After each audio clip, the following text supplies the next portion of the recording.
أهلا بيكم. قبل ما نبدأ ما تنساش تصلوا على النبي وتشترك في القناة وتفعل الجرس علشان يوصلك كل ملخصاتنا الجديدة. بدون ما أطول عليكم يلا بينا نبدأ.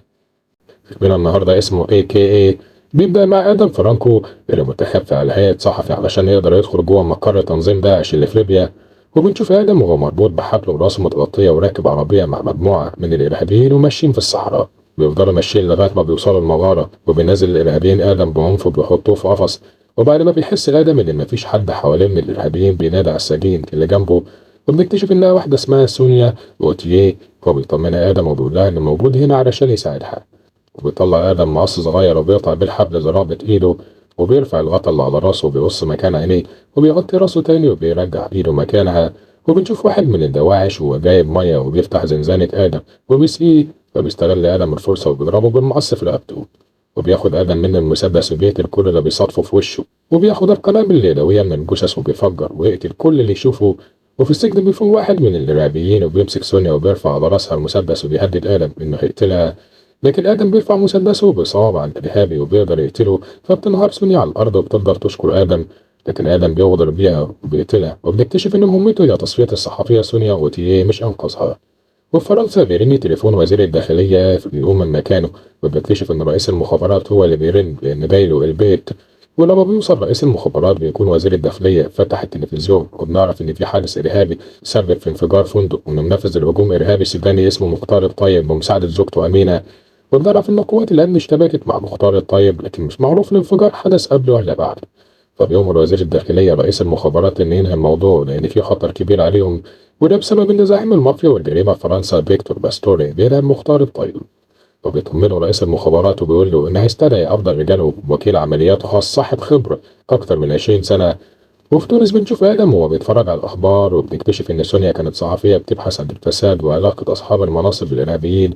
وإن داعش كانت بتتفاوض مع الحكومة على إطلاق سراح بشرط إطلاق سراح 15 شخص من دواعش. وفجأة بتيجي رسالة مشفرة لآدم واللي بيفهم منها إنه لازم يرجع لفرنسا. فبيطلع آدم صندوق مليان بجوازات سفر بأسماء مختلفة فبيختار واحد يسافر بيه. بيوصل آدم على فرنسا وبنلاحظ إنه غير شكله وبيوصل لبيته. وبعد فترة بيوصل رئيس المخابرات وبيتكلم مع آدم. وبنكتشف إنه عاوز آدم يدخل في عصابة فيكتور ويختلط معاهم. لأن فيكتور هو الوحيد اللي عارف مكان مختار الطيب. وبيحذره من خطورة فيكتور لأن آخر جاسوس اكتشفه مات موتة بشعة جدا. فبيتكلم آدم وبيسأل رئيس المخابرات عن الشخصية اللي هيمتحلها علشان يدخل في جماعة فيكتور. بيرد عليه وزير الداخلية إنه يدخل بشخصيته الحقيقية فبيتصدم آدم. وبيفضل فترة ساكت لكن مش بيعترض. وبيكمل وزير الداخلية كلامه عن المهمة وإن المهمة مستعجلة فيبتديها على طول وهيكون فريقه من شخصين غيره. تاني يوم بيروح لبيت فيكتور وقدام البيت بيقابل واحد اسمه كريم بيكون هيشتغل معاه. وبعد فترة بيظهر جاك وهو المسؤول عن توظيفهم وبيدخلهم البيت وبيوريهم باقي الحراس. فبيقوم الحارس الشخصي لفيكتور وبيستفز آدم بالكلام فبيضربه آدم في رقبته. وبيعمل له مشكلة في الحنجرة. وفي الوقت ده بيروح جاك لمكتب فيكتور وبيطلب أجازة بحجة إن ابنه مريض. فبنعرف إن جاك جايب آدم علشان ياخد مكانه وما يخسرش عجز الحراس فبيوافق فيكتور بعد ما بيشوف ملف معلومات آدم. وبيطلع جاك من المكتب وبيروح بيته وهنا بنكتشف إن جاك خان فيكتور. ودخل آدم العصابة علشان الشرطة وأخد ابنه رهينة فبيخدروه هو وابنه وبيحجزوهم في مكان تاني. وبنشوف آدم مع ويبي في العربية وبنعرف إن فيكتور أمرهم يروحوا لواحد لقب المصرفي. فلما بيدخلوا مكتب المصرفي وبيطلب ويبي منه المخطط بيلاحظ إن المصرفي بيغير كلامه وبيكون مش عاوز يسلم المخطط. بيتوتر ويبي وبيطلع سلاحه علشان يهدد المصرفي لكن مش بيخاف وبيطلع بندقية. فبيقوم آدم من مكانه وبيمسك البندقية وبيكسر دراع المصرفي وبياخد المخططات غصب عنه وبيمشي مع ويبي. وبنشوف مختار الطيب وهو متخفي وداخل مركز اتصالات وبيكلم فيكتور. وعلى الناحية التانية بيكون مساعدين آدم في المهمة مراقبين تليفون فيكتور لكن مش بيقدروا يسمعوا المكالمة لأن فيكتور بيشغل جهاز تشويش على التقنية. وبنشوف ويبي مع آدم وهم في الملهى الليلي بتاع ناتاليا مرات فيكتور. وفجأة بيجي واحد اسمه أميت ومعاه رجالته وبيحاولوا يدخلوا المكان.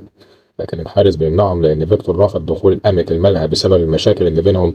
فبيضرب أميت ورجالته الحارس فبيسمعوا آدم وويبي الدوشة فبيقطعوا وبتبتدي الخناقة. هنا قوة آدم بتصدم الكل لأنه قدر يقضي على أغلب مجموعة أميت من غير مساعدة. وبيروح الحارس اللي اتضرب في الأول المستشفى فبترجع ناتاليا مع آدم البيت وبتشكره وبتطلب منه إنه يوصل ابنها المدرسة. وبتدخل ناتاليا البيت وبتتخانق مع فيكتور لأنه بيمنع أميت ورجالته وإنه المفروض يعامله عادي لأنه محتاج فلوس. لكن فيكتور بيرفض كلامها وبيعلى صوت الاتنين وبينزل جوناثان ابنهم لكن بيتجاهلوه فبيطلع بره البيت. وبيكون آدم واقف مستني بره البيت علشان يوصل جوناثان، لكن بتيجي هيلين بنت فيكتور وبتاخد جوناثان وبتقول لآدم تقريبا ناتاليا حصل لها حاجة في دماغها علشان تثق في واحد جديد وبتسيبه وبتمشي. وبعد فترة بيستدعي فيكتور آدم وبيشكره على مساعدة ويدي في المهم وناتاليا في البار، وفجأة بيغير كلامه وبيتكلم مع آدم عن تاريخه وبيفضل يسأله لغاية ما بيطمن من إجابته، وبيدي آدم الملف اللي فيه المعلومات. وبيمشي آدم وبيروح مدرسة جوناثان وبيلاقيه بيتعرض للتنمر بسبب شغل ناتاليا، فبيروح آدم لجوناثان وبيمنع الولد اللي بيتنمر عليه وبياخدوا العربية. لكن هيلين هنا بتيجي لأنها مش بتثق في آدم وبتكون عاوزة توصله لدرس القتال، فبيقول لها آدم إن هدوم جوناثان في العربية، فبتروح هيلين للعربية وبتلاقي الملف اللي فيه المعلومات عن آدم فبتاخده بالسر. وبعد ما بينتهي اليوم بتقرا هيلين معلومات آدم وبتتصدم وبتعرف إن آدم قتل وهو عنده 15 سنة، وده بسبب إن المقتول كان بيعتدي على الأطفال وبيقتلهم، وأخو آدم كان واحد من ضحاياه. وبتعدي الأيام وبيوصل يوم عيد ميلاد جوناثان وبيجيب لآدم هدية وبيوعده إنه يروح معاهم حديقة الحيوان، لكن بيجي ويبي وبتبلغه إنه يشترك معاهم في المهمة. وفي الوقت اللي بيجهزوا فيه للمهمة بيتسلل آدم لمكتب فيكتور علشان يزرع أجهزة تصنت، لكن فجأة بيدخل فيكتور المكتب وبيقبض على آدم، وقبل ما يستجوبه بيوقف الحظ مع آدم وبيظهر جوناثان اللي كان مستخبي في الصندوق وبيقول لفيكتور إنهم بيلعبوا استغماية. فبيتعصب آدم عليهم وبيطردهم بره المكتب وبيفتش المكان اللي كان فيه آدم لكن مش بيلاقي حاجة. فبيطمن وبيعمل مكالمة واللي بيكون مساعدين آدم سامعين جزء منها والباقي لأ، لأن جهاز التصنت مزروع في مكان بعيد عن المكتب. وبنشوف آدم وويبي وهم في العربية وبيراجعوا الخطة علشان يقدروا يسرقوا الفلوس. بتكون مهمة آدم إنه يستنى بالعربية علشان يتحرك بيها فورا أول ما يطلعوا بالفلوس. وعلى الطريق فجأة بيهجم رجالة أمت وبيحصل ضرب نار شديد، بيكونوا متحاصرين لكن آدم بيقدر يتخلص منهم واحد ورا التاني وبيطلعوا من المكان بالفلوس وبيرجعوا للبيت وبيديهم فيكتور حصصهم. وبيلاحظ آدم إن مشاهم كلهم لكن ويبي بيفضل موجود. فبيطلع آدم وبيبص عليهم من الشباك وبيكتشف إن فيكتور ادى باقي شنطة الفلوس لويبي. وبيطلع ويبي بشنطة الفلوس فبيمشي آدم وراه وبتشوف ناتاليا فبيديها الفلوس اللي معاه وبيقول لها قربي مع ابنك لأن أمرك اكتشفه وأكيد فيكتور بعد البحث هيكتشفه. فبتراقب ناتاليا آدم وهو ماشي بخوف وفجأة بيرن عليها أمت واللي بيهددها إنها تجيب الفلوس أو يقتل ابنها. وفي الوقت ده بتدخل هيلين من البوابة وهي مصابة فبتنهار ناتاليا وعند آدم اللي بيراقب ويبي وبيوصلوا لمركز اتصالات. وبيدخل ويبي وبيفضل آدم قاعد عند المدخل بالعربية. في الوقت ده بترن هيلين وبتقول له إن الأهل اتخطف جوناثان وعاوز فدية، لكن فيكتور مش عاوز يدفع وبتطلب منه ينقذه. وبيرد عليه آدم بالرفض وبيقفل التليفون لكن ضميره مش بيسمح له. وبينزل بالعربية وبيروح لعربية سيسكو المساعد بتاعه وبياخد الأسلحة.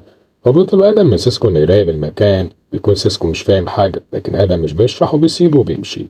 وبيروح آدم لمخبأ أمت وبيغير لبسه وبيمثل إنه شخص متشرد وبيدخل المخبأ كأنه واحد رايح يشتري هيروين وبيقدر يدخل المخبأ من جوه، لكن بيتكشف أمره وبيبتدي إطلاق النار وبيقدر آدم إنه يقضي على كل اللي يجي في طريقه، لكنه بيتصاب. ورغم كده مش بيقف لغاية ما بيوصل غرفة أمت وبيفتح الباب وبيستخدم جثة واحد من رجالة أمت علشان تحميه وبيقدر ينقذ جوناثان وبيرجع البيت لكنه بيغمى عليه. وفي الوقت اللي بيكون سيسكو لاحظ إن مختار الطيب طلع من المحل بيمشي سيسكو وراه وفي حتة هادية بيرفع سلاحه وقبل ما يطلق النار بيجي ويبي من وراه وبيقتل سيسكو. وبيكتشف إن ويبي اسمه الحقيقي حسن وابن عم مختار الطيب. وفي بيت فيكتور بنشوف هيلين وهي بتغير لجرح آدم لكن آدم بيدفعها بعيد عنه بيسيب المكان وبيمشي رغم اعتراضها. وبيركب آدم العربية وبيرجع لمركز الاتصالات وبيلاقي عربية سيسكو لكنه مش موجود فيها. فبيقتحم آدم محل كاميرات مراقبة ويشوف مختار الطيب وهو طالع من المحل وبنشوف سيسكو وهو ماشي وراه. وقبل ما يطلع بتوصل الشرطة ولما بيجوا يقبضوا على آدم بيبلغوا من واحد منهم فبيسيبوه وبيمشوا. لكن في الوقت ده بيكون واحد من رجال فيكتور بيراقبه وشاف اللي حصل مع الشرطة عند وزير الداخلية اللي بيتصدم من وجود مختار الطيب قدام بيته وبيسيب له ظرف. ولما بيجي الحارس الشخصي مش بيلاقي حد ولما بيفتح الظرف بيلاقي صورة ليه مع مختار الطيب فبيتعصب على رئيس المخابرات وبيأمر يقبض على مختار الطيب بأقصى سرعة. وفي الوقت ده بتوصل رسالة لرئيس المخابرات من مساعده آدم وبيبلغه إن آدم انكشف. وفي الوقت ده بيكون آدم وصل البيت وبتكون هيلين مستنية وعاوزة تعالجه. وبعد فترة بتشوف عربية فيها رجالة فيكتور تحت بيت آدم فبتنزل مساعدة آدم من عربيتها وبتخدعهم وبتضرب عليهم نار وبتحاول ما تتصابش لكنها بتجرح جرح خطير. وفي البيت بيقدر آدم إنه يحدد مكان مختار الطيب فبيتحرك آدم وبيتصدم بجثة مساعدته قدام الباب لكنه مش بيقدر يعمل حاجة بسبب مهمة مختار الطيب. وبيوصل آدم لمكان مختار الطيب وبيكون معاه ويبي فبيرفع عليه السلاح وبيصيب رجل مختار الطيب. ولما بيفحص آدم المكان بيلاحظ إنها مستشفى صغيرة وبنعرف إن مختار الطيب كان ناشط سياسي بيحارب علشان بلده. وإن في الثمانينات كان حليف لفرنسا، لكن فرنسا طمعت في بلده، ولما اعترض عملوه إرهابي. وبنكتشف إن وزير الداخلية استدعى مختار الطيب وقال له تعالى هنتناقش عن الوضع في السودان ويساعدوه يلاقي حل، لكن وزير الداخلية أخده على إخوانه واتقتلت مراته. وبنكتشف إن بنت مختار الطيب هي اللي موجودة على الفرشة، وقبل ما ياخد آدم قرر إذا كان هيساعد مختار الطيب أو لأ، وبيهجم عليهم من القوات الخاصة وبيقتلوا مختار الطيب، وبيساعد آدم ويبين إنه يطلع البنت من المكان، وبيخطط آدم وبيتبع ويبي التعليمات، وبيقدروا ياخدوا البنت رغم العدد الكبير من الجنود والرصاص اللي اتضرب والقنابل اللي اتفجرت. في الوقت ده بتقتحم الشرطة بيت آدم وبيقبضوا على هيلين اللي كانت قاعدة هناك. وبيت فيكتور بنكتشف إنه قتل ناتاليا بعد ما عرف إنها باعت المعلومات لأمت، ولما هجمت الشرطة على البيت مش بيقدر فيكتور إنه يقاوم وبيموت. وتاني يوم بتتنشر صورة وزير الداخلية مع مختار الطيب، بتبان الصدمة على وشه. وبعد يومين بتطلع هيلين وبتكلم دار الرعاية اللي فيها جوناثان، لكن محدش بيرضى يخليها تكلمه. فبتركب الباص وهي حزينة، وبيركب وراها واحد مجبوه، وقبل ما الباص يتحرك بيظهر آدم ومعاه جوناثان، وبيركب آدم جنب الراجل المربوه، وبنكتشف إن معاه سكينة لكن آدم بيقضي عليه. من هنا بينتهي فيلمنا بتاع النهاردة، أتمنى يعجبكم. ما تنساش تشترك في القناة عشان يوصلك كل جديد. سلام.